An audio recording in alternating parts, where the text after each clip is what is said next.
Okay, it's 7 o'clock. Well, 7:04 to be completely technical. And we've now been here for literally over 24 hours, probably closer to, what would you say, 30? And unfortunately, Jolene is still here, still pregnant. Not quite yet a full-on mother. And here's where the contractions are, even after being on Pitocin for most of the day. What you're seeing here is actually a far sight better than what was going on earlier today. Jolene was in a lot of pain because of the Pitocin, which is one reason why we were hoping to not have to do it, but of course complications and all that kind of thing. Jolene, why don't you tell us a little bit about what's been going on for you? Well, the Pitocin creates the contractions, and the more they give, the more contractions can happen, the more intense they can be, the closer together they can be, and they got to be so close together that there wasn't even really a minute between some of them, and they were hurting really bad. And so the nurse was noticing that I have been making absolutely no progress with my cervix. By now, usually the cervix should start dilating, start opening up for the baby, thinning out, start getting closer to the vaginal opening, and none of that is happening at all. Which, you know, if there's all this contraction and pushing outward and there's no opening for the baby to go through, then that could be a problem.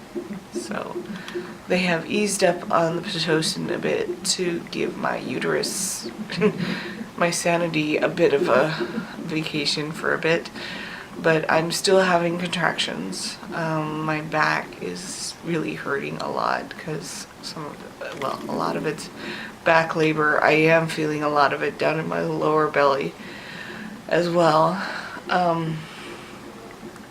And they keep moving the monitors around because they keep losing, either detecting her, Freya, or my contractions, and they are keeping an eye on my contractions and her at the same time so that they can see how she's reacting to the contractions. Is she... Okay, I understand how they're losing Freya because she likes to hide, but how do they lose the contractions?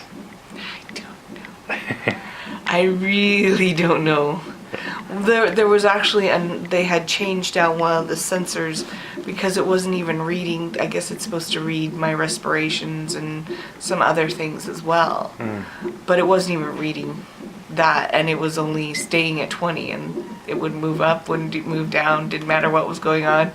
It was at 20, which is where they start judging a contraction as a contraction instead of something like Braxton Hicks, which is like a practice contraction. Okay. Anyway, so how are you feeling right now? I have a headache and my body hurts, and from sitting in bed for so long, my butt is just hurting from all the pressure and trying to stay in one position so that the sensors can pick up what they're supposed to pick up. So. And they're not letting you get up and walk around, are they? Not really. I'm just, I can go to the bathroom. I can walk around a little bit in here. And I like sitting on the exercise ball. The exercise ball really helps my hips, but sometimes when I'm on the exercise ball, they lose track of Freya, and they need to keep an eye on her all the time in case her heart slows down. And then they would see that she's being too stressed out from everything going on. Okay. Well, thank you, dear. I do hope things start getting better for you. Me too. Well, next time, if things are still quiet, I might just take the opportunity to show some of the neater things about the hospital and the room. They're probably going to feed Jolene here shortly, which means they're going to take her off the Pitocin entirely for the duration of that.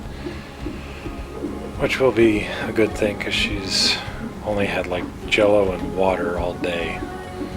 So I hope that they managed to get that figured out soon. So anyways, this is us.